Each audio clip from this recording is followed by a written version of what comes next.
Welcome to the African History Network show right here on 910 AM, the Superstation, the Future Radio. I'm your host, Brother Michael Imhotep. It is Tuesday, June 15th, 2021, and we are live.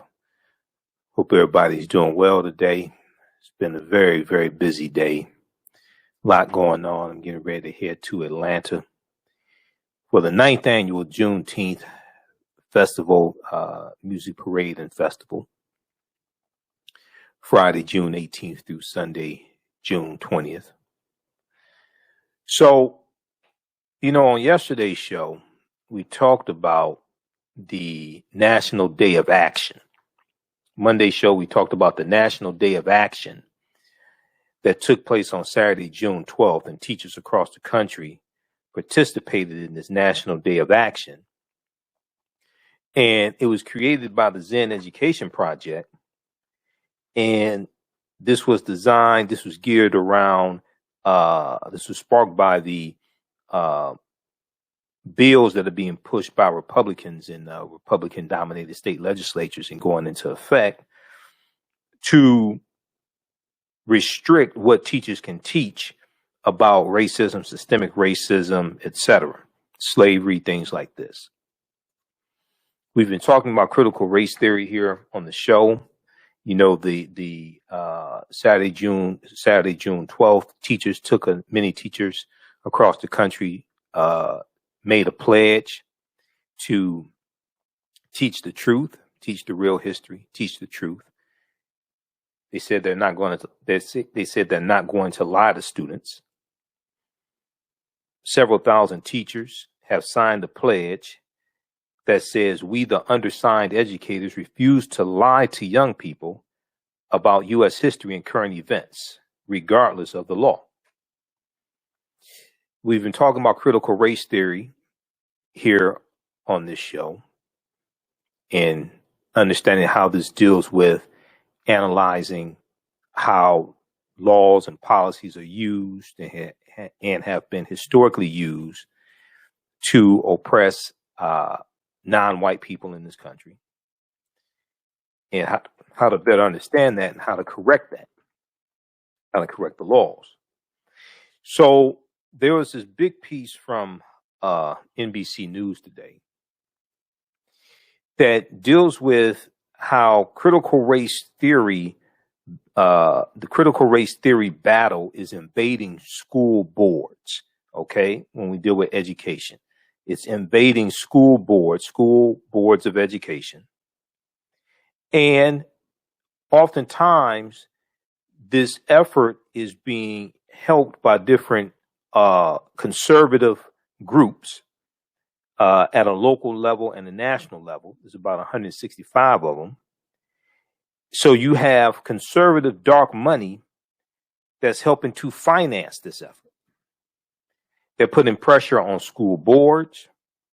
And one of the things that they're doing is they are running for seats on the school board. As you have people who resign off of school boards, you have conservatives who are running to fill those seats on school boards so they can further control what's being taught in schools. Now, when they're crying about critical race theory being taught in school, basically they're lying, because critical race theory is not being taught in school. Some of you all saw Roland Martin Unfiltered today. Roland had dumbass Keisha on. She's been on Fox News, and what she said, what she's calling critical race theory, is not critical race theory.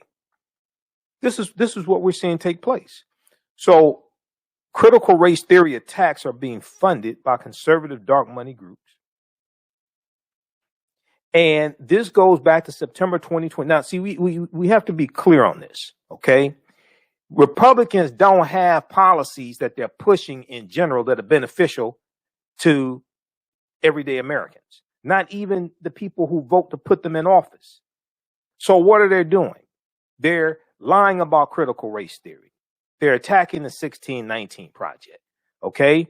You got Tim Cotton. Senator Tim Cotton just introduced a bill. He wants to defund federal funding to teach 1619 project in schools, things like this. They don't have policies. They got 380, almost 400 bills in state legislatures, voter restriction bills. They don't have policies that they're pushing that are actually beneficial in general for people. Okay, so they have these culture war issues. This is their game, and this is all geared towards the 2022 midterm elections, when a lot of people go to sleep and think midterm elections are not important. Oh, yes, they are. You got it's over 20 seats in the U.S. Senate up for re-election, and all 435 seats in the House of Representatives are up for re-election. Midterm elections are extremely important.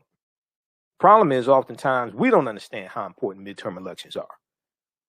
So this is all geared towards ginning up their base on midterm elections, dealing with culture wars because they don't have any policies that are beneficial that they're pushing. Okay, and that's what this is about.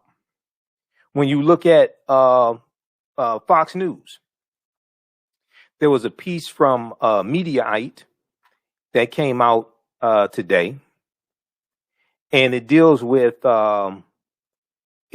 Fox News. Fox News has mentioned critical race theory nearly 1,300 times in the past 3.5 months. Critical race theory has been around for 40 years. What's that about? Fox News has mentioned critical race theory nearly 1,300 times in the past 3.5 months. Critical race theory has been around for 40 years. They act like they discovered something. What is this about? This is about 2022 midterm elections. Republicans are trying to take back the House of Representatives. They're trying to take back the U.S. Senate. They're trying to keep bills from being passed. And we just heard from the Grim Reaper himself yesterday, who said that if Republicans take back the Senate, that he was going to block President Joe Biden's Supreme Court nominations, like he blocked Merrick Garland in 2016 under President Obama. And they want to block any federal judges that Biden nominates, just like they blocked 103 federal judges in federal court of appeals for Obama in the last 2 years, when Republicans took back control of the Senate because we didn't understand how important the Senate was. So this is the game that's being played right now. I want to bring up this big article here from NBC News.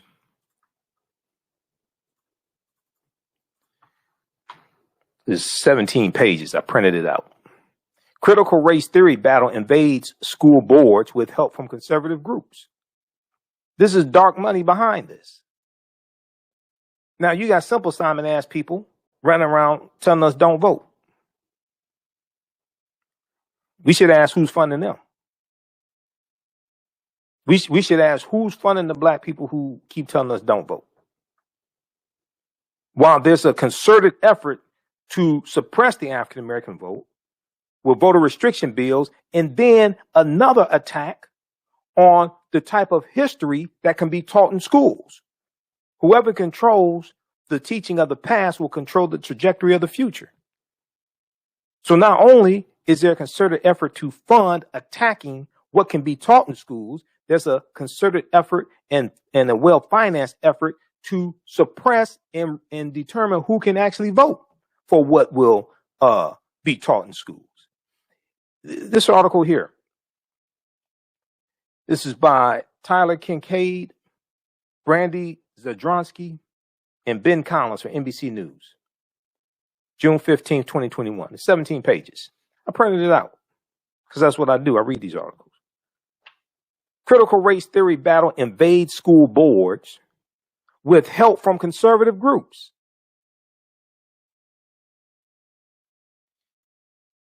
In towns nationwide, well-connected conservative activists and Fox News have ramped up the tension in fights over race and equity in schools. Fox News is helping with this. Now, we spend dollars with corporations that advertise on Fox News. We're financing our own dehumanization.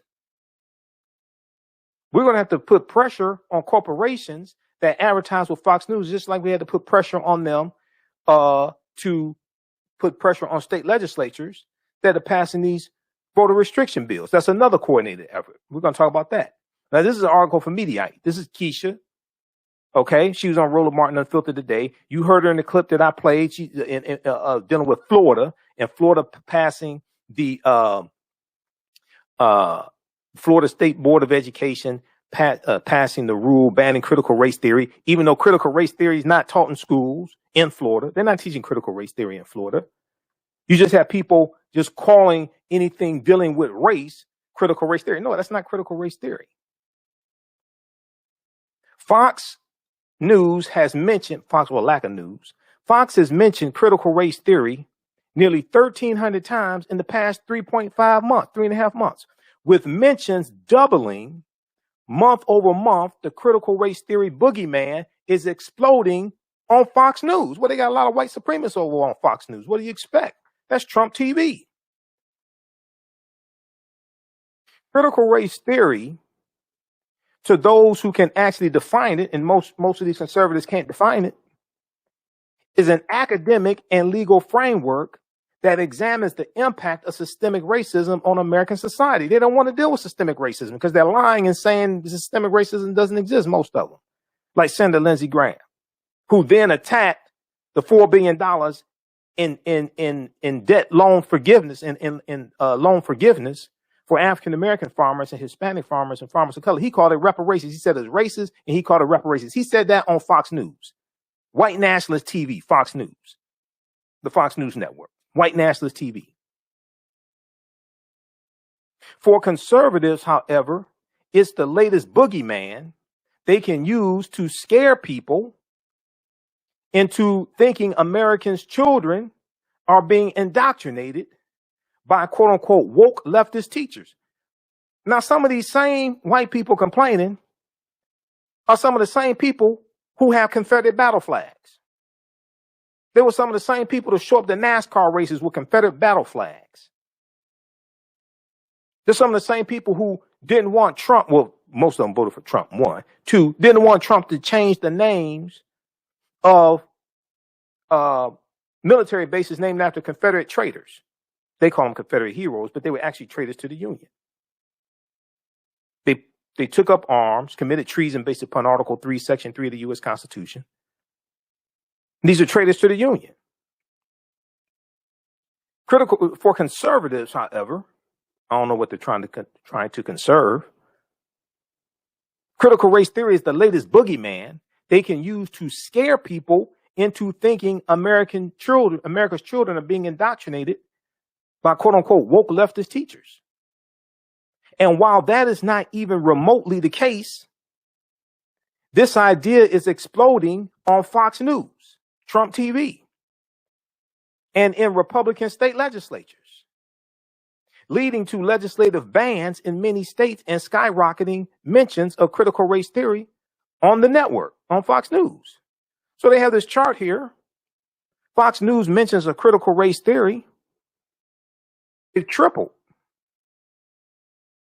Over the past 3.5 months, they've mentioned it 1,300 times. Critical race theory has been around for 40 years.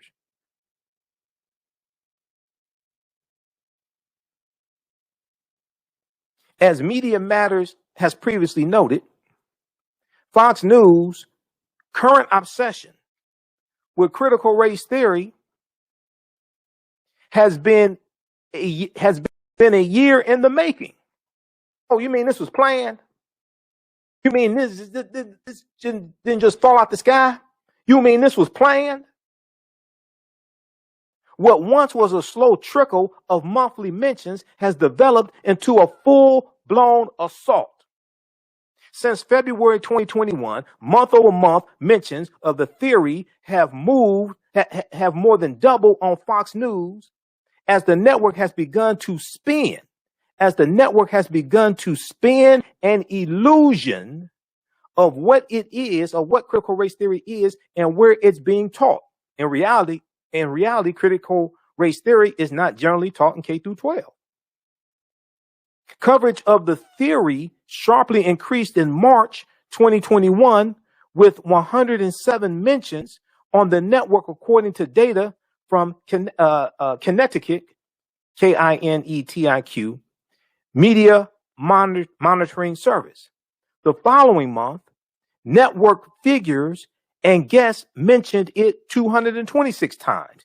And by May 2021, the number had increased to 537 mentions. Now, this is the same network where you got hosts who are downplaying the insurrection because some of them incited it. This is white nationalist TV right now that's taking place. We're going to deal with this on the other side of the break. We'll also talk about Juneteenth becoming a national holiday. The Senate passed a bill. Even when white supremacists like Ron Johnson didn't object to it because he knew it would be bad for business. You listen to the African History Network show right here on 910 AM Superstation, the Future Radio. I'm Michael Imhotep. We'll be back in a few minutes. Gain knowledge in minutes from insightful summaries of progressive and socially conscious books. Blacklisted gives you access to curated content that'll satisfy your curiosity to learn and understand different perspectives. Empower yourself through inspirational and actionable ideas. It's easy to read or listen to on the go. Blacklisted. Empower yourself. Start your free trial today.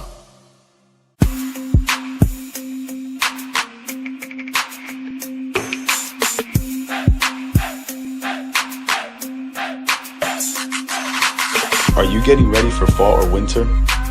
We have the solution for all seasonal clothing needs. Kemeticwear.com is the go-to online source for Kemetic African fashion and lifestyle products with a contemporary twist.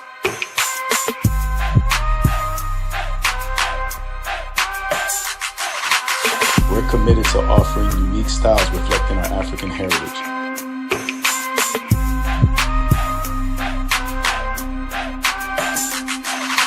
Kemeticwear.com is inspired by KemeticScribes.com to influence our people in learning and showing pride. Please visit our website at Kemeticwear.com.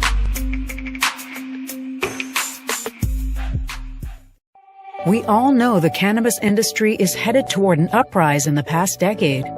What happens when there is a brand that brings this uprise in a blow? The cannabis industry welcomes her uprise. Hustle her hemp. Delivering excellence with pride is her watchword, and how you choose to embrace it makes it a priority. From cultivating rich cannabis into exquisite and tastefully finished CBD products to delivery, Hustle Her Hemp leaves no stone unturned. Hustle Her Hemp's mission is to empower women of color by building business and creating legacies, uniting beauty, health, and business. We are a pure definition of how we want the CBD industry to become in the future. While we are redefining innovation, we bring the same energy to improving the quality of life. Hustle Her Hemp is the new uprise.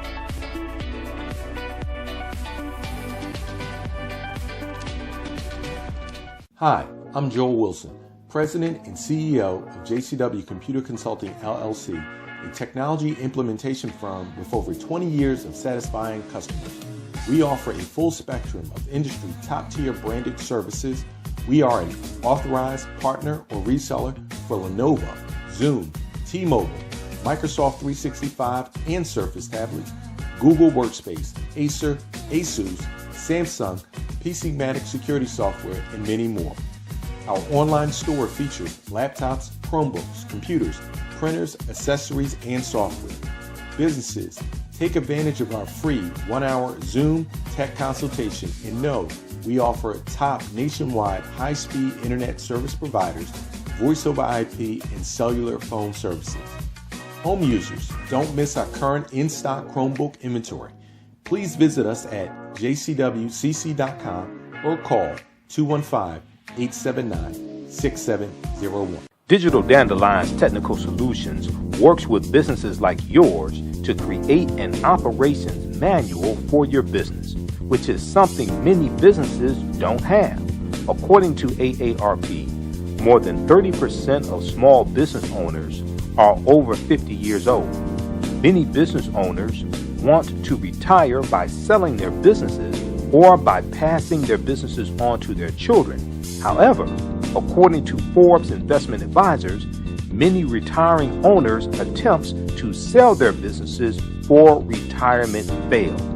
You cannot sell your business without a business manual. Your children also cannot inherit your business because there is no way to run it.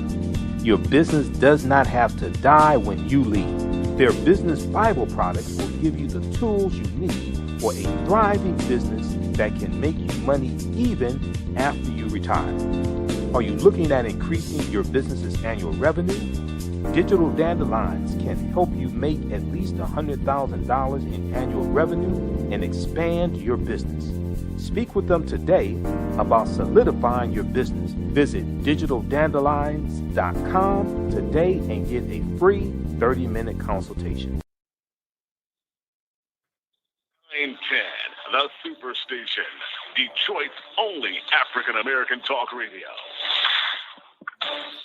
Welcome back to the African History Network show right here on 910 AM Superstation, Future Radio. I'm your host, Brother Michael Imhotep. It is Tuesday, June 15th, 2021. And we are live. Hope everybody's doing well. All right. So we're going to talk about, right before the break, we started dealing with this big story from NBC News. Critical race theory battle invades school boards with help from conservative groups. There's dark money behind this.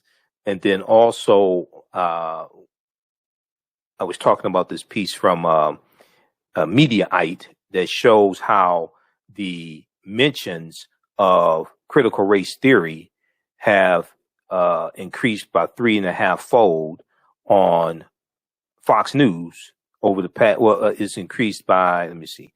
They've mentioned it nearly 1,300 times in the past 3.5 months. They mentioned critical race theory nearly 1,300 times in the past 3.5 months. Okay. Which is a huge increase for them. Critical race theory has been around for 40 years. But this is all geared toward the 2022 midterm races, ginning up their base because they have a shrinking base. People are not flocking to join the Republican Party. They have a shrinking base. Okay. And we know white people have a negative birth rate in 26 states out of 50. That's not me. That's the U.S. Census Bureau, June 2018. White people have a negative birth rate in 26 states out of 50. The Republican Party is overwhelmingly white. So not only is it a shrinking party because people are leaving the party because of Trump and the insurrection that took place January 6th, but also people are dying as well. That's before COVID. That was before COVID. All right.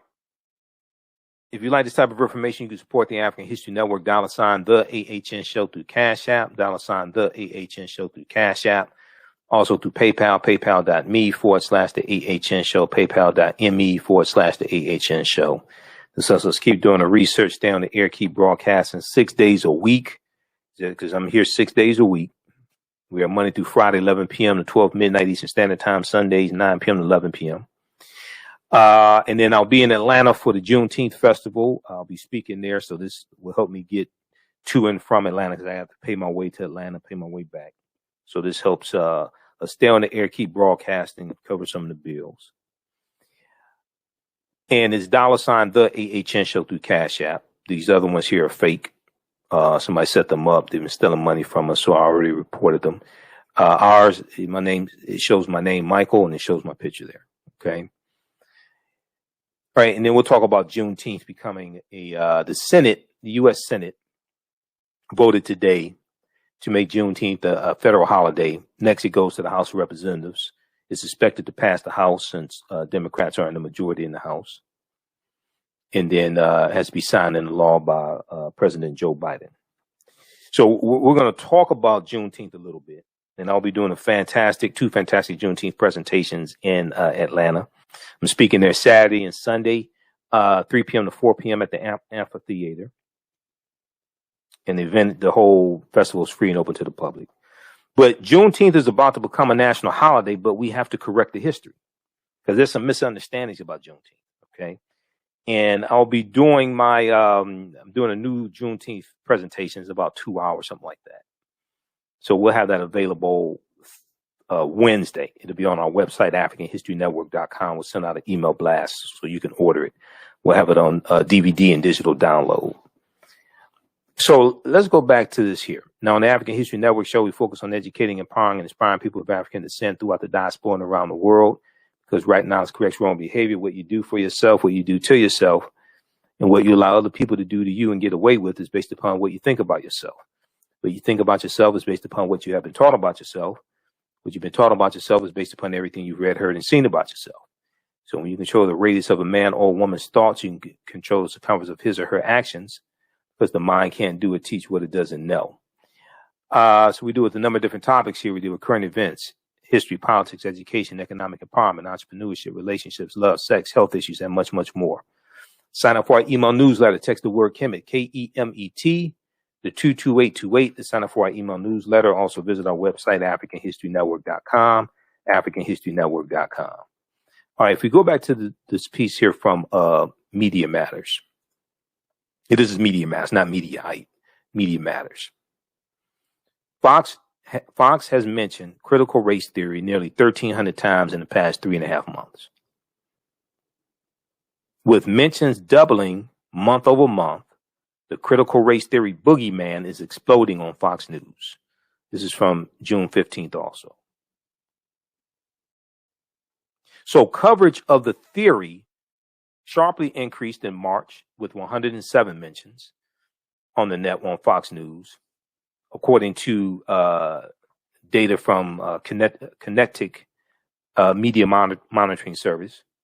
The following month, network figures and guests mentioned it 226 times. In May, the number increased to 537 mentions. Not even halfway through June, there has already been 408 mentions on Fox News. Now, just last week, Fox mentioned critical race theory a record 244 times, an increase from the previous record high of 170 mentions the week before. So you have to ask the question, what is all this about? Well, I already know what it's all about. I'm telling you. Now, Fox News has admitted its reason for this souped up coverage. The 2022 midterm elections. Oh, but I thought it didn't vote. I thought it didn't matter who you voted for. Why are they worried about the 2022 midterm elections? Why are they so worried about that? Why are they so worried about promoting the big lie and passing these voter restriction bills? Why are Republicans writing these voter restriction bills and pushing to pass these voter restriction bills if it doesn't matter who you vote for? Why don't they just let us vote? It's the same thing that happened in Mississippi in 1890 at the Mississippi State Convention. What did Judge Calhoun say? What did Judge Calhoun say? He said we're here to exclude the Negro. Let me pull that one up. We still have it up. I think I still have that article up. This was the plan in Mississippi to keep African Americans from voting. It's called the Mississippi Plan. The Mississippi Plan. Hold on, let me pull that one back up. We came here to exclude the Negro.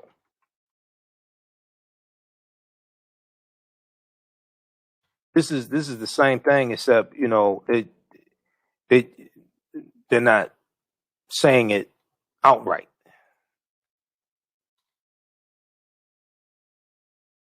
That was an article from the Washington Post. the Mississippi Plan.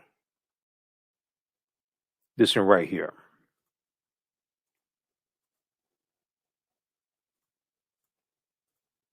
The Mississippi Plan to keep blacks from voting in 1890.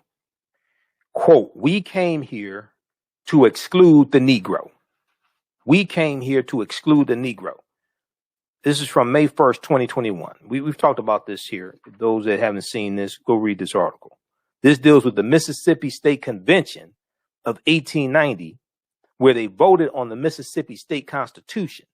And in the Mississippi State Constitution, they had clauses in there that made legal poll taxes and literacy tests. The convention's president, Solomon Saladin Calhoun, no, that's a Southern name, a white county judge, put the voting issue bluntly. He made it plain. He said, quote, let's tell the truth if it bursts the bottom of the universe, end quote. He said, we came here to exclude the Negro. Nothing short of this will answer.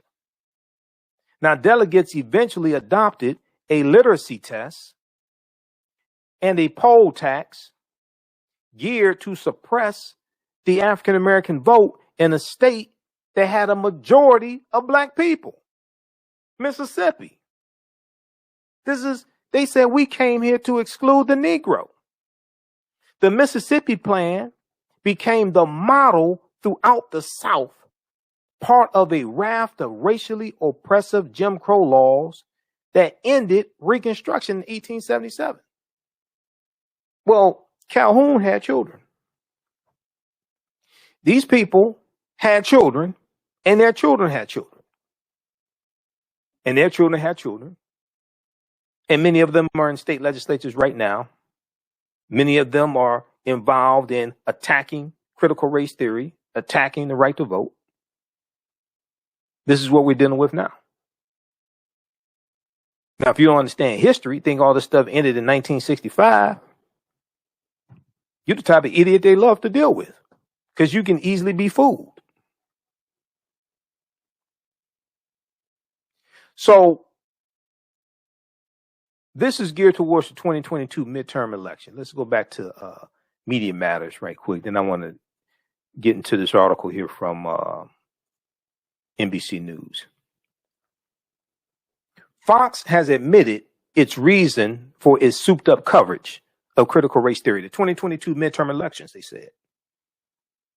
And in order to drum up outrage, the network has repeatedly amplified a lie that critical race theory teaches one race is inherently superior to another race. Now, if they keep telling that lie, this is a phrase called a hit dog will holler. Is it because they subconsciously, tacitly think they are superior? And they don't want you to teach that because then that draws attention to the fact that subconsciously, tacitly, they think they are, or superior, think they are superior. The network has repeatedly amplified a lie that critical race theory teaches one race is inherently superior to another race. That's not what it teaches. Now, people who are white supremacists believe that they are superior. More recently, in its continued efforts to demonize critical race theory, Fox News has promoted a pamphlet that echoes the white nationalist Great Replacement conspiracy theory. Fox News' obsession with what it defines as critical race theory has frequently crossed the threshold into the absurd and overly dramatic. Fox host Tucker Carlson, or as Joy Reid calls him, Tuckums, called critical race theory a cult. He's a big Trump supporter. He's calling something a cult. While host Will Cain said it's modern day Jim Crow. Fox contributor Miranda Devine claimed that teaching the theory would, quote, warp the minds of American children, end quote, and is a recipe for social upheaval and mental illness. social upheaval and mental illness. That's what we saw January 6th, the insurrection that Joe guy incited. That's what we saw January 6th. Fox News' Newt Gingrich said it was being driven by, quote, people who want to brainwash your children, end quote. So read this full article here.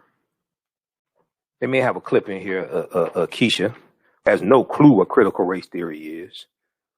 If you go watch she was on Roland Martin Unfiltered today. They did like 30 minutes with Keisha. I think Keisha's single too, to tell you the truth, because ain't no brother putting up with that. But anyway, Fox has mentioned critical race theory nearly 1,300 times in the past 3.5 months. June 15th, 2021. Okay, so we got that one. Now, this huge article, this huge piece from NBC News today. Critical race theory battle invades school boards with help from conservative groups. So they talk about this school in Maine. Okay.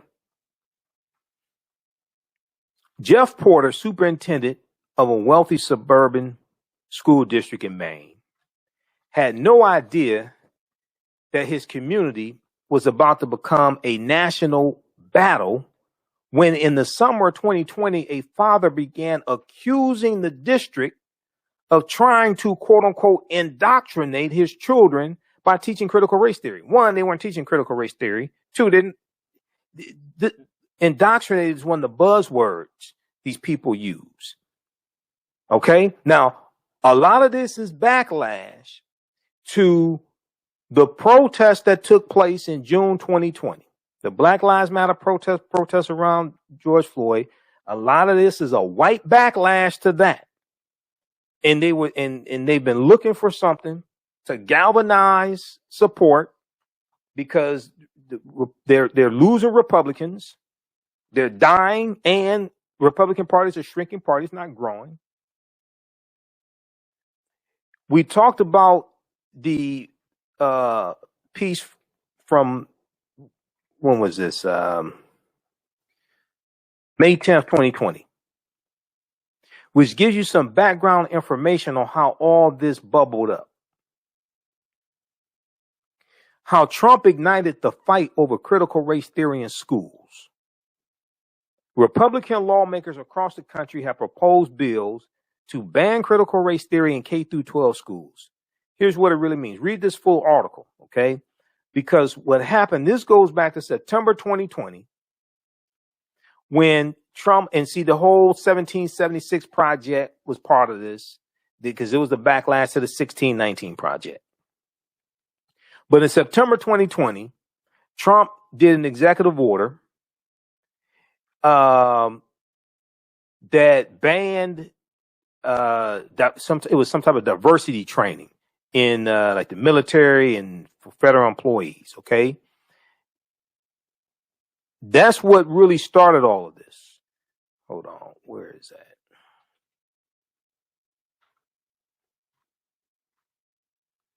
It was in September 2020, but that's what really started all this.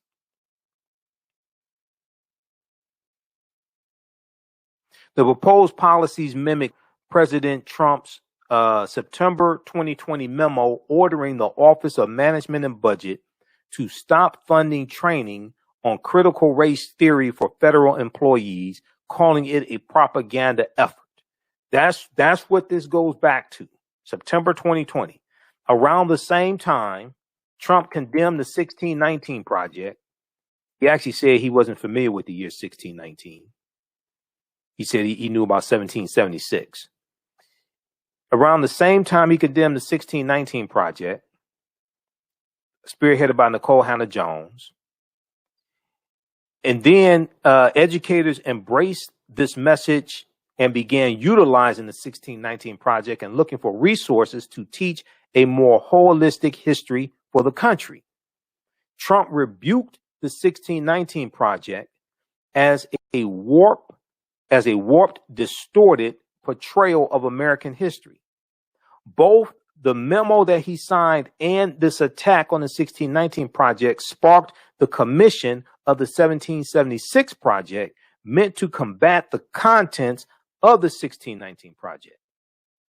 The countrywide uprisings in the wake of George Floyd's death only fueled the matter, with pundits debating the nation's fraught history of racism. Thus, although President Joe Biden reversed Benedict Donald's initial ban in January, the seed of this rotten tree has been planted. The seed of this rotten tree had been planted. This goes back to September 2020. So read this full article here, how Trump ignited the fight over critical race theory in schools. Now, he probably can't even spell critical race theory. He can't tell you what it is. So let's go back to this. So Superintendent Jeff Porter is dealing with this fight taking place at his school.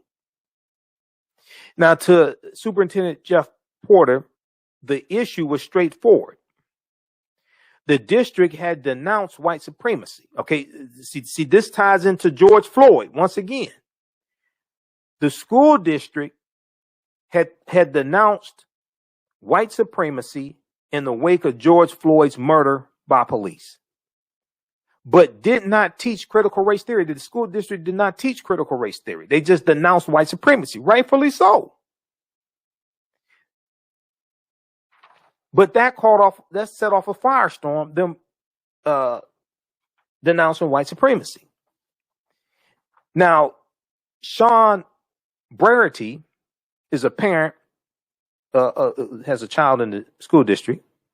He grew increasingly disgruntled and soon connected with an organization called No Left Turn in Education, which is a rapidly growing national group that supports parents as they fight against lessons on systemic racism. Why are you trying to fight against lessons on systemic racism? I thought you would want to teach about systemic racism so we can solve it.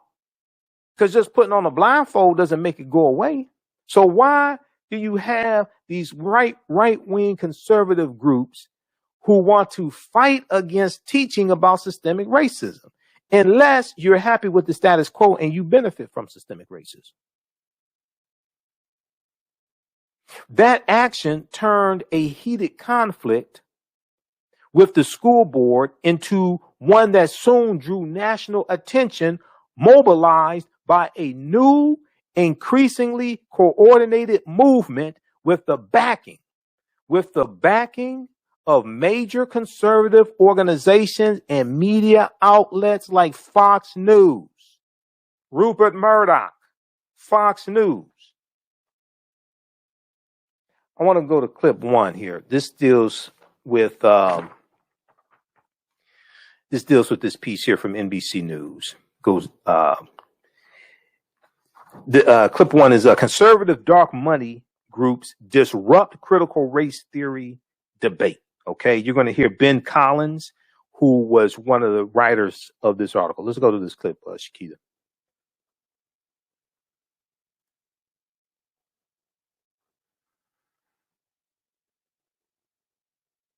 Groups are now pushing the critical race theory debate on a local level, a hyper-local level. This comes as at least 4 states have passed legislation banning lessons about race in the classroom, and the number of states considering the ban continues to rise.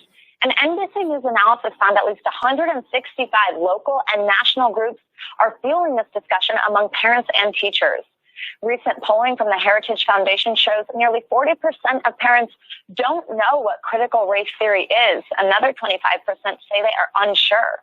NBC News senior reporter Ben Collins joins us now with his reporting on this. Ben, good morning. So your article that just came out this morning, I believe, was fascinating, and it takes a closer look at this movement. So first, explain what you mean by these dark money groups for somebody who just is sort of, spooked by that term. And then also walk us through what's actually happening on these school boards. I mean, I know we've seen meetings swarmed by activists, and in some cases, these groups are aiming to take out the whole board. What's happening? Yeah, so the dark money groups are, coalitions of people backed by what they say are pro bono lawyers, sometimes people funding these initiatives on the local level. So, you might be wondering why this has taken over your town. In a lot of cases, it's from the top down. It's from the national political level down to your town. That's what happened. We covered this happening in Maine, in Cumberland, Maine, where there's a man who's had a year-long fight with their local school district, where he was having this thing called Freedom of Information Act requests filed. Over 54 of them filed against the school district, which allows them to go through their emails and pull out everything they've ever done in that thing. That cost thousands of dollars. That was funded by a national group called No Left Turn in Education. That's not the only one. As you said, there are hundreds of these groups, and there are more school board recalls in the last 6 months, in the first 6 months of this year, than in any other year that it's been tracked. Now, I know you spoke to a school board member about banning critical race theory. What did you learn? Well, it's sort of nebulous. If you don't know what critical race theory is, and apparently most Americans don't, it's kind of because that's on purpose. Nobody can really seem to define what it is because it means something different to everyone.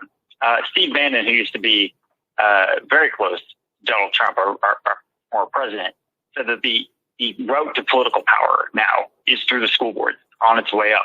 Pause it right there, Shakita. Pause it right there. Pause it right there. Because they think that's how they can win power. Pause it right there. Back it up about 20, 30 seconds. Scruffy Two Shirts, Steve Bannon, who used to be in the White House. Steve Bannon, who came from Breitbart News. Steve Bannon, who called Breitbart the home of the alt-right. Steve Bannon, who was the executive producer of a conspiracy-filled documentary called Clinton Cash, which was based upon a conspiracy-filled book by a man named Peter Schweitzer called Clinton Cash. And Peter Schweitzer used to be a editor for Breitbart News. And Breitbart was founded and heavily funded by Robert Mercer. And Robert Mercer was an early financier of Donald Trump. Lioness Kellyanne Conway, who was a senior advisor to Trump, she used to run Robert Mercer's family super PAC before she came over to the Trump campaign. Steve Bannon, who used to run Breitbart, said the way to political power is through the school board. Steve Bannon, who was being financed by Robert Mercer. Robert Mercer is anti-civil rights. Research Robert Mercer. He was also a very early financial backer of Donald Trump's 2016 presidential campaign before Sheldon Adelson came on to bankroll Donald Trump's 2016 presidential campaign, even though Trump said he was going to self-finance. He didn't self-finance. Let's go back to this clip.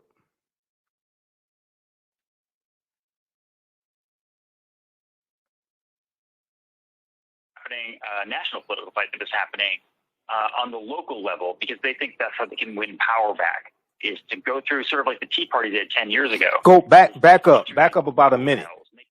I want you to back up about a minute or so.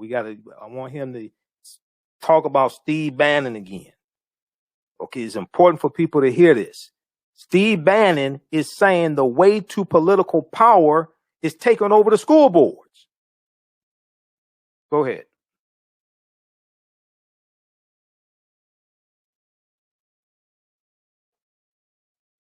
Of these groups, and there are more school board recalls in the last 6 months, in the first 6 months of this year, than in any other year that it's been tracked. Now, I know you spoke to a school board member about banning critical race theory. What did you learn? Well, it's sort of nebulous. If you don't know what critical race theory is, and apparently most Americans don't, it's kind of because that's on purpose. Nobody can really seem to define what it is because it means something different to everyone. Steve Bannon, who used to be very close to Donald Trump, our former president, said that the route to political power now is through the school board, on its way up. This is a political fight that is happening, a national political fight that is happening on the local level, because they think that's how they can win power back, is to go through sort of like the Tea Party did 10 years ago, is to fight through these local battles, make them extremely viral, and then push them up the chain to places like Fox News. And now, Ben, I mean, you just mentioned this, you quote Steve Bannon saying that. I mean, help put this in context, though, because it's essentially these tactics that we normally see at the national political level that are playing out in these hyper-local elections. And of course, you have to keep in mind, I mean, really, these have children and their education at the center of them. What kind of implications does this have on other elections? It can be extremely disruptive. And by the way, like you said, the children are not part of this fight, really, in any capacity. It's local educators, local superintendents, school board administrators, local parents, largely fighting with a much smaller group of people. This was when we were talking about this case in Cumberland, Maine, this was a year-long dogfight over what one small group of parents believed to be the indoctrination of children. It involved a billboard that was booby-trapped of the face of one of the school board administrators. It was a really big, horrific fight for a year. And last week, by the way, it involved Tucker Carlson. It went all the way up to Tucker Carlson through that group, No Left Turn to Education. And last week, the school board member sort of cruised to re-election.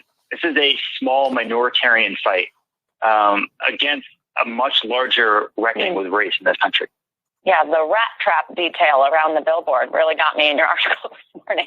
Ben, thank you very much. Always good to see you. Okay. All right. So that's from NBC News Now, June 15, 2021. It said the article here from NBC News is in that clip, and it's on MSNBC.com. Conservative dark money groups disrupt critical race theory debate. This article here, this is from the New Yorker from March 17th, 2017. The reclusive hedge fund tycoon behind the Trump presidency. If you don't know who Robert Mercer is, I don't know where you've been. I've talked about Robert Mercer a number of times. Robert Mercer was an early financier of Trump's 2016 campaign. Okay? He bankrolled him. Robert Mercer is also he's anti-civil rights as well. Read this article from the New Yorker. It's a long article. The reclusive hedge fund tycoon behind the Trump presidency. Robert Mercer also financed Breitbart News.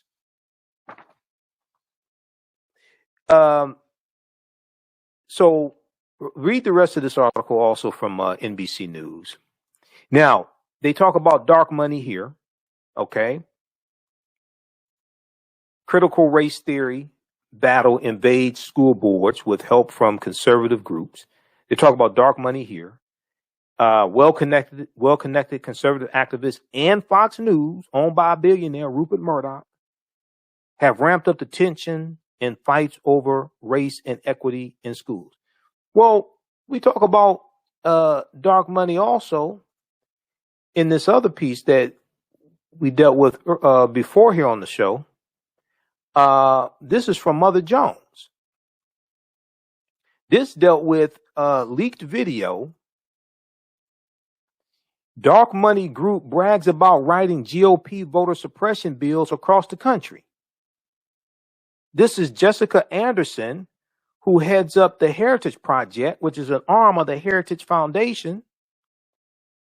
And she was bragging about crafting these voter restriction bills. Now, this video was leaked to Mother Jones. This article is from May 13th, 2021. We've talked about it here on the show before. Wait a second. You have conservative groups that are financing the voter restriction bills and crafting the voter restriction bills that spread through 48 state legislatures. But then you have conservative dark money groups that are financing these attacks on critical race theory at the local school board level. And we're coming up on 2022 midterm elections. All right. Those watching on Facebook and YouTube, keep watching. We're going to keep broadcasting a few more minutes. We're going to talk a little bit about Juneteenth. If you like this type of information, please support the African History Network. Okay. I'm here 6 days a week now. As I said before, y'all know I do this for free. I don't get paid to do radio. Okay. So this helps out a lot. This helps us keep doing the research, stay on the air, keep financing the show. This will help me get to and from Atlanta because I got to pay my way to and from Atlanta as well. I'll be in Atlanta Friday, the 18th through Sunday, the 20th at Centennial Olympic Park for the Juneteenth Festival. Okay. And I'll be speaking there Saturday and Sunday, 3 p.m. in the amphitheater. We're out of time here. Remember, right now is correct wrong behavior. It's not over till we win. Wakanda forever. And we'll talk to you tomorrow night. Peace.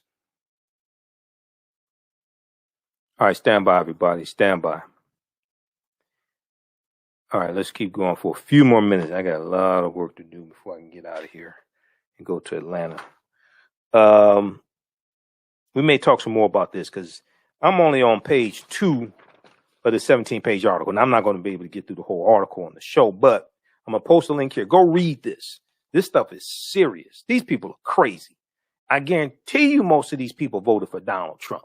I guarantee you most of these people are pushing the big lie also. Okay? This is serious. And we're going to have to take action against Fox. We're going to have to take action against the advertisers of Fox News because these are corporations that we spend dollars with. And so we're financing our own dehumanization. They're taking out ads on Fox News, and Fox News is working in opposition to our interests, supporting the big lie, supporting these voter restriction bills. Okay, so we got that. Read the article from Mother Jones, dealing with the dark money. This one here, we talked about this before. So this is deep because people were wondering, okay, how are these bills popping up so quickly in these state legislatures? It's a coordinated effort. Jessica Anderson, executive director of Heritage Action, said, quote, "We did it quickly and we did it quietly. We did it quickly and we did it quietly." She admitted it. Now, she didn't know, I don't think she knew she was being recorded. In a private meeting last month, so it'll be April because this came out May 13th. I think it was May 13th. May 13th, yeah. In a private meeting last month with big money donors, the head of a top conservative group boasted that her outfit had crafted the new voter suppression law in Georgia, SB 202, and was doing the same thing with similar bills for Republican state legislators across the country. Quote, "In some cases, we actually draft them for them. In some cases, we actually draft them for them. Quote, or we have a sentinel on our behalf give them the model legislation so it has that grassroots from the bottom up type of vibe." End quote. This is what Jessica Anderson said. The Georgia law had 8 key provisions. The Georgia law had 8 key provisions that the Heritage Action wanted. Jessica Anderson, the executive director of Heritage Action for America, a sister organization of the Heritage Foundation, told the foundation's donors at an April 22nd gathering in Tucson, Arizona. In a recording obtained by the watchdog group documented and shared with Mother Jones. Those 8 key provisions included policies severely restricting mail ballot drop boxes, preventing election officials from sending absentee ballot request forms to voters, making it easier for partisan workers to monitor the polls, preventing the collection of mail ballots, and restricting the ability of counties to accept donations from nonprofit groups seeking to aid in election administration. Read this article. Leaked video, dark money group brags about writing GOP voter suppression bills across the country. This is Ari Berman. Ari Berman has written a series of articles dealing with voter suppression over the past few years. He wrote one in 2016 for thenation.com that dealt with how there are 868 fewer polling places in the 2016 presidential campaign, which was a direct result of Shelby County versus Holder, U.S. Supreme Court case of 2013, which struck down Section 4 of the Voting Rights Act, the pre-clearance, dealt with the pre-clearance in the Voting Rights Act. That's because the Shelby County versus Holder 2013 U.S. Supreme Court case, which was a backlash to the re-election of President Barack Obama in 2012. A lot of people didn't see that backlash coming, that white lash. A lot of people didn't see that coming. All right. Okay, be sure to register for the online course that I teach on Saturdays, Ancient Kemet, the Moors, and the Maafa, Understanding the Transatlantic Slave Trade, where they didn't teach you in school. We deal with thousands of years of history and what led up to the transatlantic slave trade taking place. Last Saturday, our guest speaker was Dr. David Imhotep, author of the book, The First Americans Were Africans, Documented Evidence. When you go to our website, AfricanHistoryNetwork.com, scroll down the page, you'll see the information for our online class. It's a 10-week online course that I teach. I do a PowerPoint presentation. We have book articles, video clips, book references, etc., guest speakers. It takes you to the next page. Click right here on enroll. It's about 50% off right now. It's regularly $130, on sale $60. As soon as you register, you can start watching the content. You can watch the class we did with Dr. David Imhotep, author of the book, The First Americans Were Africans, Documented Evidence. He also talked about his new book that'll be out in about 2 or 3 weeks. The First Americans Were Africans Revisited. Okay. That's his new book. The First Americans Were Africans Revisited. He shared some information with us. We talked about new archaeological discoveries. So he shared information about his new book also.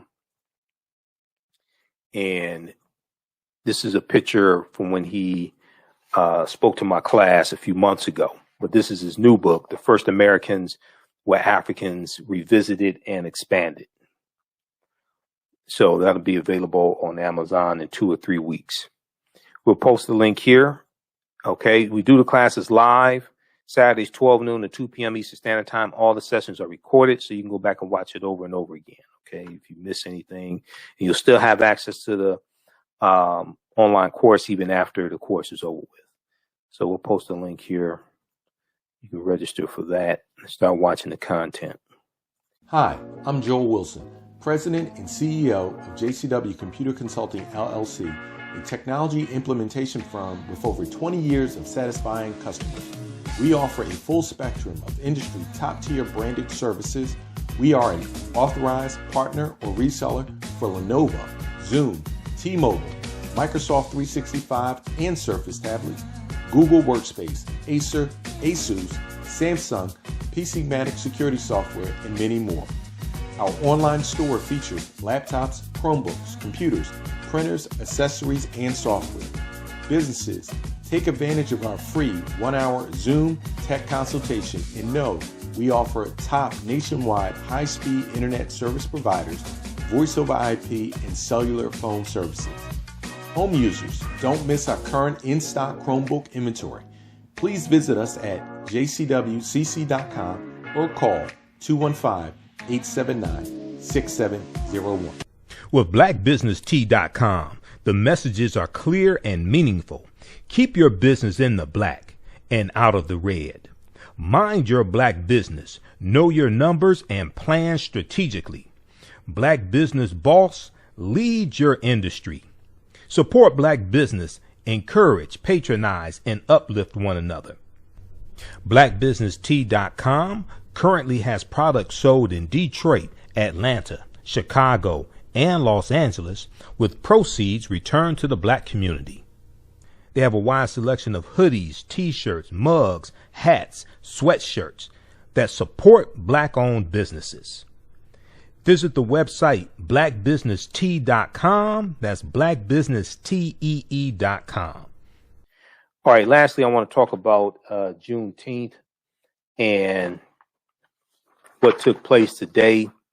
We know the U.S. Senate passed a bill to make Juneteenth a national holiday.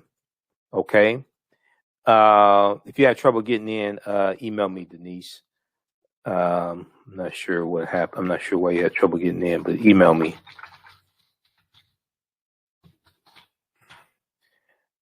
All right. So we know that the U.S. Senate passed a bill to make Juneteenth a national holiday. You've heard me talk about Juneteenth before. We talked about Juneteenth some on, I think it was either yesterday or Monday show, because I dealt with some of the history of Juneteenth. Let's look at this article here from the Washington Post. Now it has to go to the House of Representatives. It's expected to pass the House of Representatives as Democrats control the House of Representatives.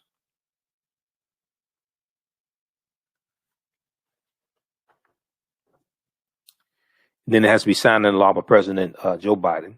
Senate passes bill to make Juneteenth Day commemorating the end of slavery a federal holiday. Now, I said that, we have to correct the history. Because like last year, in 2020, and more attention was given to Juneteenth by mainstream media, partly because of Donald Trump.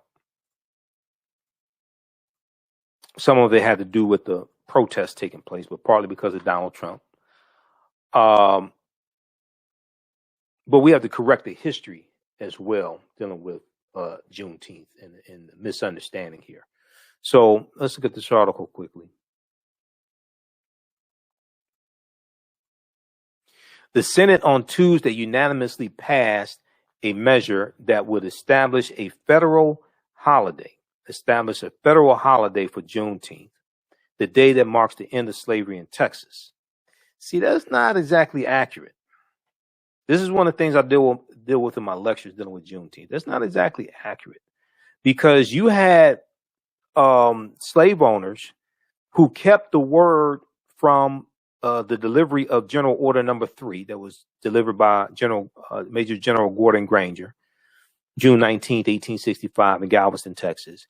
You had some slave owners that kept word from them that the Civil War was over and the Emancipation Proclamation was issued, and the slaves were free. Okay. Now this is before the 13th Amendment. It's the 13th Amendment that's ratified December 6, 1865, that actually frees the slaves. Okay. This right here is after the Civil War is over with. When the Emancipation Proclamation is first issued,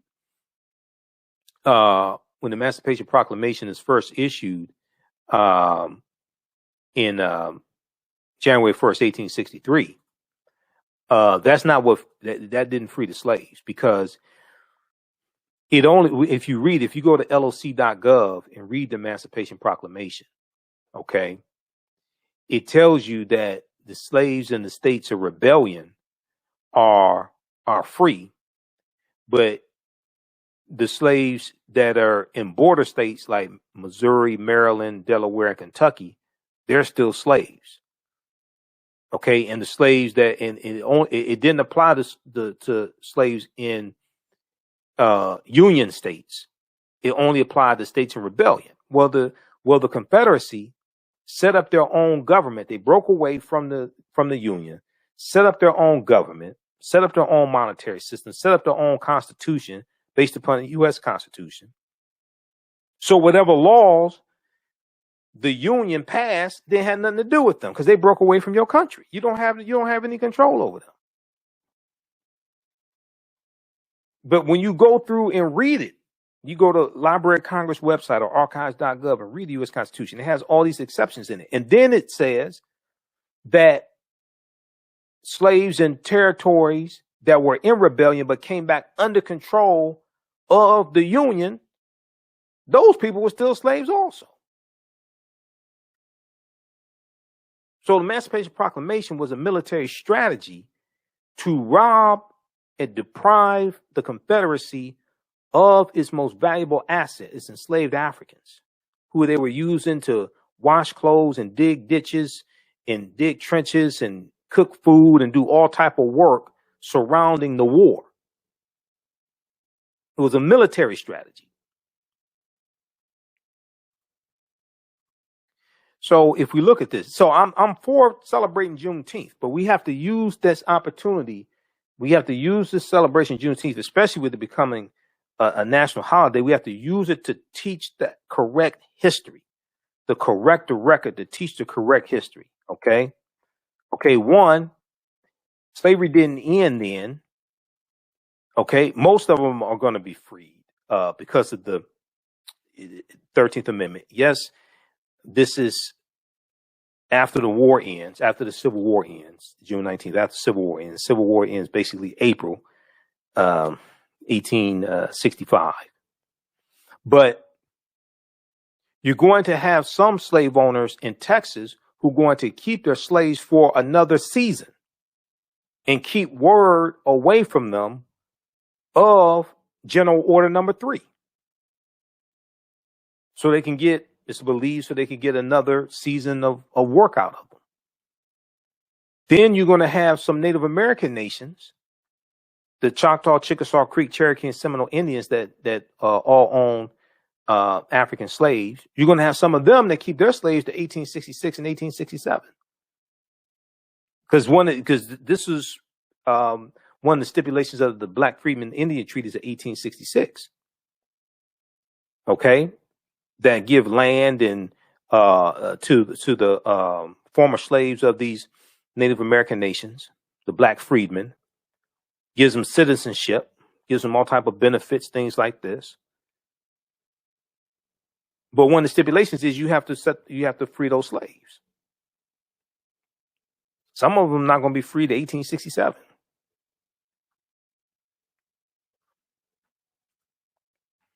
So it's not the last day. So the accurate way to say it is that's the day that slaves in Galveston, Texas got word that they were freed because of the Emancipation Proclamation and the war was over. Now, some of them are not going to be set free. Okay. But that's not the day that slavery ended. No, it's not. I mean, it's a nice fairy tale to believe that, but no, that's not historically accurate. So the Senate on Tuesday unanimously passed a measure that would, let me see, let me close this out here. Why is it? Okay, let's try this again.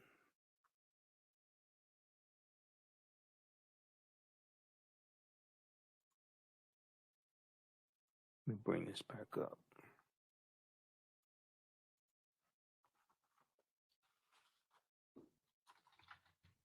So when we have these celebrations around Juneteenth, it's important for us to deal with the accurate history. Okay. And we have to use Juneteenth. We come together, we have fun, we have family, things like this.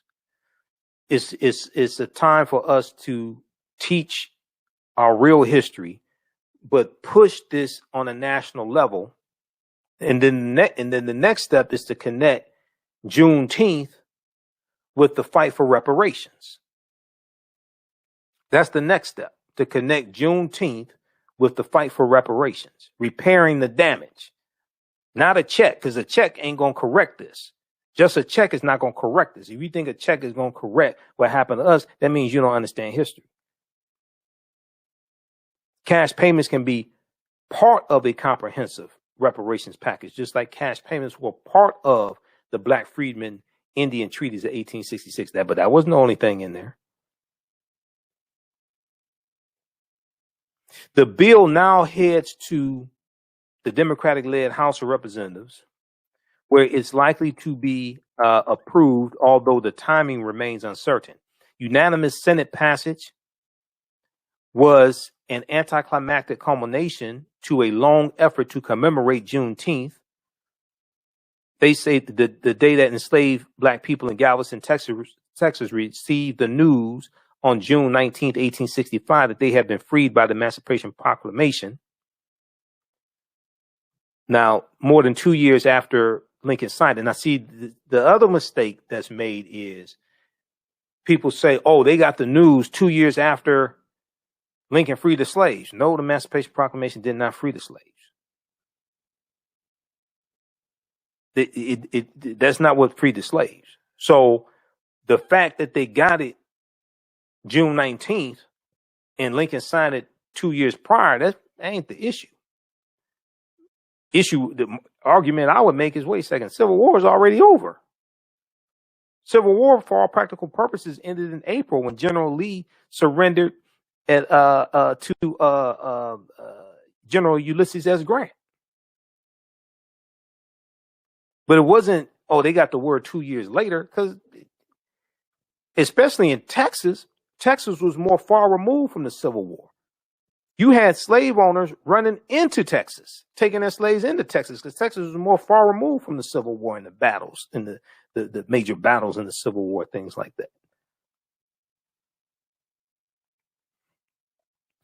Senate Majority Leader Chuck Schumer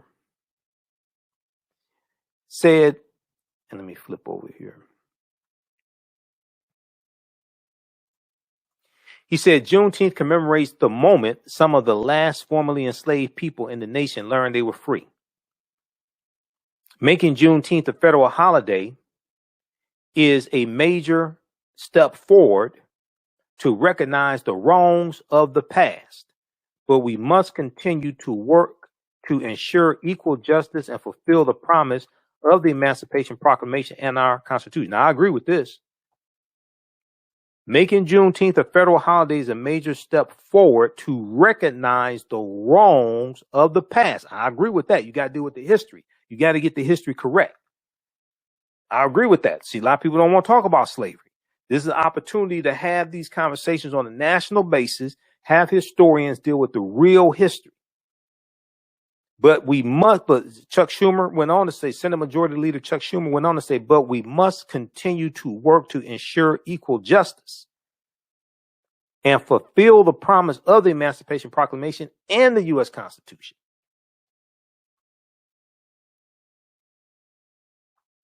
Now, the effort to make Juneteenth a federal holiday gained significant ground in the last Congress, the 116th Congress. But a July 2020 attempt to pass the bill establishing the holiday was foiled by dumbass Senator Ron Johnson, Republican of Wisconsin, who also said that he didn't fear the insurrectionists on January 6th. He thought they were, good Americans, what have you. He said he would have been a little scared that they were Black Lives Matter protesters. Yeah, I can guess who he voted for. Senator Ron Johnson, Republican of Wisconsin, who needs to be voted out of office. It's not clear if he's running for re-election right now, but if he does run, he needs to be voted out of office. He objected to the passage of the Juneteenth bill back in July 2020, and GOP Senate leaders opted not to expend scarce floor time to get around his objection. Now, Senator Ron Johnson objected to the cost of granting federal workers an additional paid holiday, and he proposed amendments that would offset the cost by either removing Columbus Day from the list of paid federal holidays or subtracting a day from federal workers' paid leave. That's why he objected to making Juneteenth a national federal holiday. Let's look at this. He objected to the cost of granting federal workers an additional paid holiday. And he proposed amendments that would offset the cost by either removing Columbus Day from the list or a list of paid federal holidays or subtracting a day from federal workers' paid leave. But you voted for Trump's $1.4 trillion tax bill. His tax. You voted for that.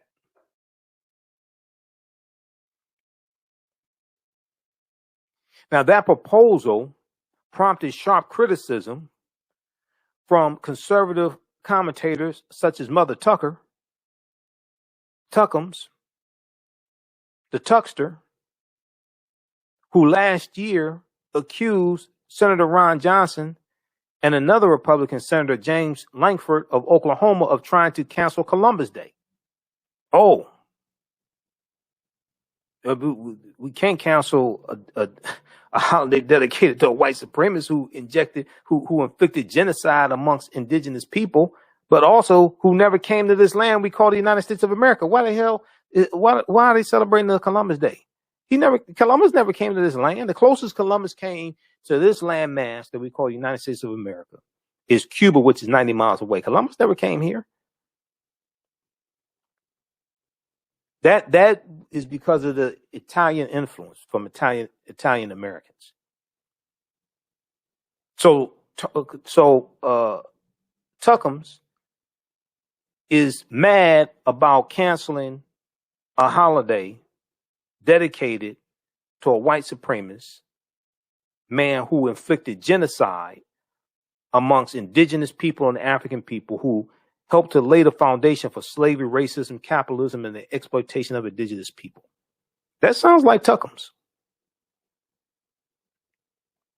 In a statement Tuesday, Senator Ron Johnson said that while he remained concerned about the cost, which he pegged at $600 million a year, he did not intend to object again. Yeah, because you know you're going to look like a damn fool. That's why. You know you look like an idiot if you objected. You up here excusing insurrectionists who tried to overthrow the government, but you're going to block a Juneteenth bill.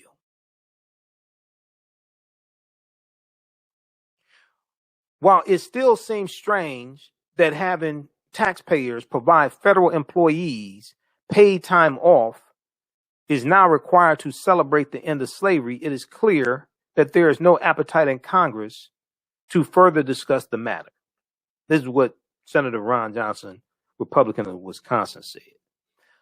No, what's strange is that a white supremacist like you is a senator. What's strange is that somebody like you keeps putting out these conspiracy theories. What's strange is somebody like you tries to downplay the severity of insurrectionists who try to interrupt and stop a constitutionally mandated joint session of Congress on December 14th to January 6th, actually, on January 6th, to certify the 2020 election results. That's what's strange. This is an example of how elections have consequences. If a reparations bill comes to the U.S. Senate, how do you think Senator Ron Johnson is going to vote on it? I'm just curious. Take a wild guess. Take a wild guess. No Republicans in the Senate support H.R. 40 or any reparations bill. No Republicans in the House of Representatives support it, not even the black ones. Burgess Owens, brain damaged Burgess Owens, out of Utah, former NFL player. I don't know if he has chronic traumatic encephalopathy, CTE, but he sure does act like it. Then Representative Donalds, who was on Roland Martin Unfiltered a couple of days ago, showing how ignorant he is. All the bills that African Americans are concerned about, he ain't voting for. He said he would vote for Juneteenth, though. He said he wasn't voting for H.R. 40. He said he didn't vote for the American Rescue Plan that will cut childhood poverty in half. That's going to give $4 billion in loan forgiveness to African American farmers, Hispanic farmers, Asian American farmers. It had the stimulus checks. It has money to reopen schools. Oh, the $1.9 trillion American Rescue Plan. He didn't vote for that. No. Just be clear, no Republicans in the House or the Senate voted for the bill. Had money for restaurants to help restaurants recover. It had money for small businesses, all that. He didn't vote for that. He said the bill was garbage. He said he's not voting for H.R. 40. He said he's not voting for the George Floyd Justice and Policing Act. Well, he didn't vote for that. No Republican in the House of Representatives voted for the George Floyd Justice and Policing Act. He's black, phenotypically. The George Floyd Justice and Policing Act passed the House of Representatives March 3rd, 2021, March 3rd, 2021, by a vote of 220 to 212. 212 Republicans voted no. No Republicans in the House of Representatives voted for the George Floyd Justice and Policing Act after talking about how terrible it was what happened to George Floyd. So he said he didn't vote for it because of qualified immunity. Qualified immunity needs to be revoked. That goes back to that comes from the civil rights movement. Qualified immunity that needs to be revoked.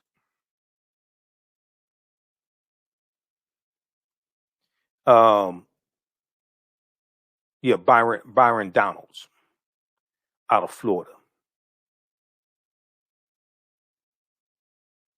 So in Florida, we need to make sure he only serves one term. Vote him out of office.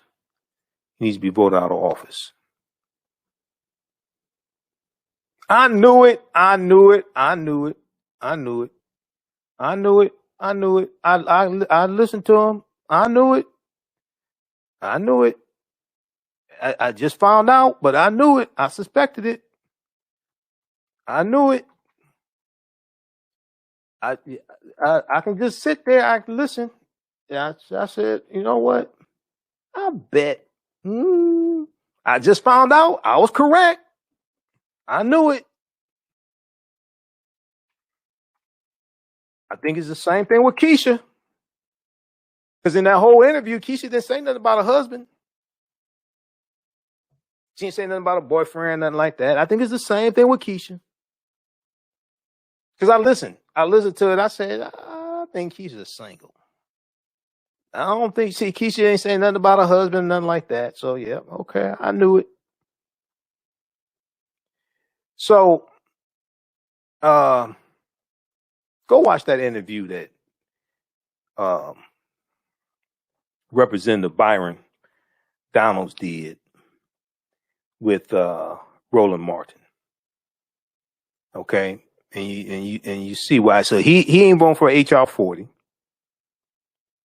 There's about 188 people who signed on to support HR 40 in the House of Representatives. None of them are Republicans. There's about 188 people. None of them are Republicans. I'm neither a Republican or Democrat, but I sure as hell ain't stupid. I can see who keeps voting against bills that we are for and are beneficial for us, and I can see who keeps supporting the bills.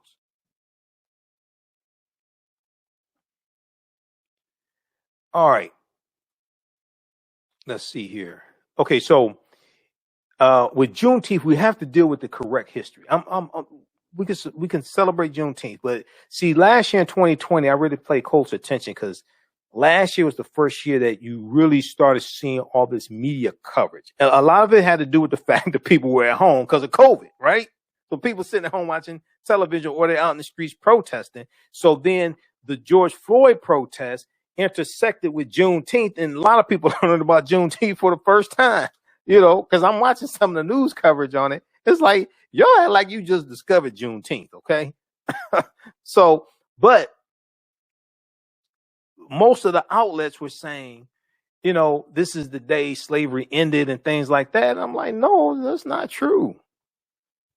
So we have to be clear on the history.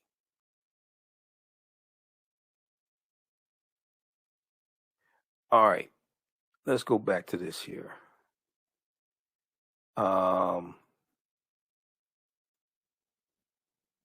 So while it still seems okay, this is Ron Johnson.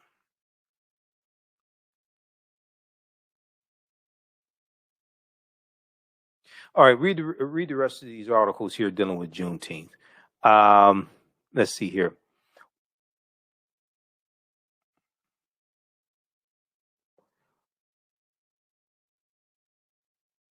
Okay, so Wade Henderson, interim president and CEO of the Leadership Conference on Civil and Human Rights, applauded the Senate for acting. He said, but holidays alone are not enough. That's true, but Who said they were?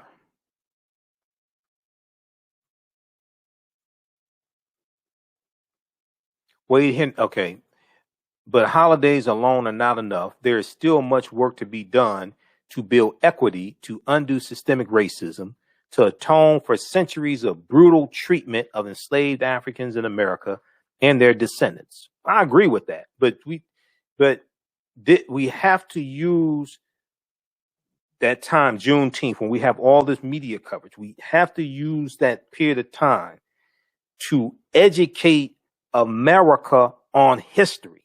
Because Americans are very ignorant of history, regardless of race. Americans are very ignorant of history. All you got to do is see the fight over critical race theory. So we have to use that time to educate Americans, because the way you treat a people is largely based upon what you think about a people. What you think about a people is largely based upon what you've been taught about a people. What you've been taught about a people is largely based upon what you've read, seen, and heard about a people. So when you're ignorant of a people's history, it's easy to be fed lies about them. Okay? And people's understanding of history impacts the policies they support, the laws they support, who they elect into office. So all of this is connected. All right, so read that article also from Washington Post. Now, other groups supporting the legislation, including the NAACP and the National Juneteenth Observance Foundation. Other groups supporting the legislation, the NAACP and the National Juneteenth Observance Foundation. NAACP supports H.R. 40 as well. You can Google it. Had somebody post before NAACP is against reparations. Where the hell do you get that from? You could have Googled that and found that out in a minute. The House bill sponsored by Representative Sheila Jackson Lee currently has 166 additional co-sponsors, including 2 Republicans. Oh, they have 2 Republicans now? Because hold on. I think they're talking about, I think they're talking about Juneteenth, the Juneteenth bill. They ain't talking about H.R. 40, because H.R. 40 has about 188 co-sponsors and none of them are Republicans. So the House bill sponsored by Representative Sheila Jackson Lee, I think they're talking about the Juneteenth bill. A senior House Democrat aide who spoke on the condition of anonymity to comment on internal discussion said the House leadership is supportive in reviewing the Senate passed bill. Okay, I think I think they're referring to the Juneteenth bill, not H.R. 40, because it's about 188 co-sponsors and none of them are Republicans for H.R. 40. The black Republicans are not even supporting Juneteenth. So how many white ones you think are going to support that?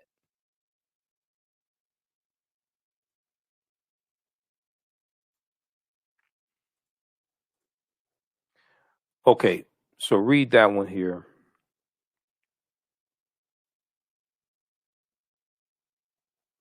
And it was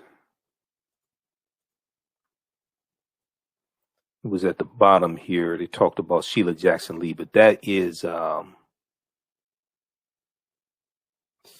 talking about the House. They're talking about the House version of it, of the Juneteenth bill. The House bill sponsored by Representative Sheila Jackson Lee from Texas, where Juneteenth started, currently has 166 additional co-sponsors, including 2 Republicans. Okay, Senate passes bill to make Juneteenth Day commemorating the end of slavery a federal holiday. NBC News